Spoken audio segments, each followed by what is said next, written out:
Formal nang inilunsad ng Philippine National Police ang Integrity Caravan for Ethical Policing kahapon, ika-10 ng Hunyo sa Bulwagang Lapu-Lapu, Campo Crame.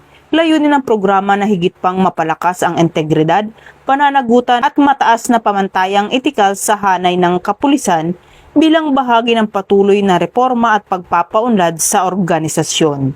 Dinaluhan ang aktibidad ng PNP Command Group, Inspector General ng Internal Affairs Service, mga direktor ng Directorial Staff at Personal Staff, Division Directors ng National Support Units at mga kinatawan mula sa DPRM at Uniform Personal Affairs Division. Sa ngalan ni PNP Chief Police General Jose Melencio C. Nartates Jr., pinangunahan ni Police Lieutenant General Bernard M. Banac ang programa upang ihatid ang mensahe ng pamunuan. Binigyang diin ni Police Lieutenant General Banac ang kahalagahan ng pagpapanatili ng integridad at etikal na paglilingkod sa lahat ng antas ng organisasyon upang higit na mapatatag ang tiwala ng publiko sa kapulisan.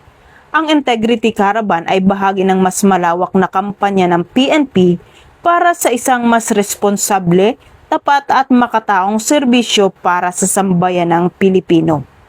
Mula dito sa Campo Crame, ako ang inyong PNN correspondent, Patroluman Dara Palogni.